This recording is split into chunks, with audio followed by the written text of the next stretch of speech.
Hi everyone. আজকে আমি আর আমার মা যাচ্ছি গাড়ি সার্ভিসিং করাতে। তো চলো যাওয়া যাক। তো আজকের ওয়েদারটা খুবই সুন্দর ছিল, না ছিল খুব রোদ আর না ছিল খুব মেঘ, খুবই ভালো ওয়েদার ছিল। আর কিছুদিন পরই তো পুজো, তো ভাবলাম যে গাড়িটারও তো সার্ভিসিং দরকার, তো আজকে তাই বেরিয়ে পড়লাম। তো দেখো আমরা অলমোস্ট পৌঁছেই গেছি, আর এটাই হচ্ছে বিকে সার্ভিসিং সেন্টার। এটা হচ্ছে আসানসোলি চাঁদামুড়ে আছে। তো দেখো আমরা গাড়িটা পার্ক করে আমরা ভেতরে ঢুকে গেছিলাম, আর এসেই আমাদের যেহেতু অ্যাপয়েন্টমেন্ট নেওয়াই ছিল, তো এখানে এসে আমরা একটা ফর্ম ফিল আপ করেছিলাম। তো সেটা অনুযায়ী আমাদেরকে ডাকবে। তো তারপর আমাদের গাড়িটা একবার চালিয়ে এরা দেখেছিল যে কীরকম কী প্রবলেম আছে না আছে।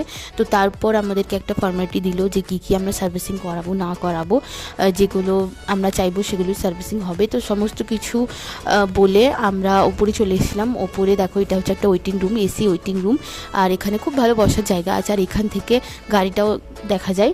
তো প্রায় 1:30 হয়ে গেছিলো সমস্ত কিছু ফর্মালিটিস বলা, তারপর ফর্ম ফিল আপ করা, এইসব করতে করতে। আর তারপর লাঞ্চ টাইমও হয়ে গেছিলো, আর এখানে এসে প্রায় 2 কাপ দেখো চা খাওয়া হয়ে গেল এটা নিয়ে।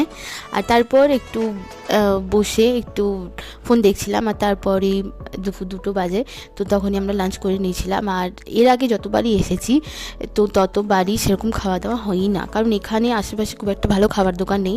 ওই চিপস, কুরকুরে, বিস্কুট এসবেরই আছে। তো ওই জন্য আমরা এবারে খাবার নিয়ে এসেছি।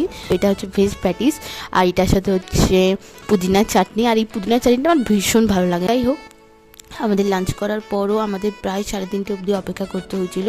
আর তারপর আমাদেরকে ফোন করা হয় যে আমাদের হয়ে গেছে কার সার্ভিসিং করা।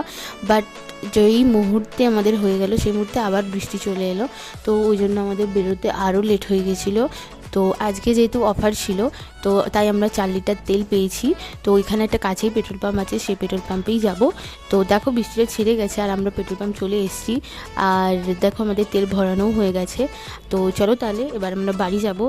আর এরপর 3 মাস পর এখানে ফ্রি কার ওয়াশ হবে, সেটারও একটা ফ্রি স্লিপ পেয়েছি। তো 3 মাস পর এসে 3 মাসের মধ্যে এসে করাতে হবে। তো চলো তাহলে আজকের ব্লগটা আমি এখানেই শেষ করছি। তোমরা যারা যারা আমার চ্যানেলটা সাবস্ক্রাইব করোনি প্লিজ করে দিও, আর লাইক শেয়ার কমেন্ট অবশ্যই করো। তাহলে আজকের মতো এইটুকুই, টাটা।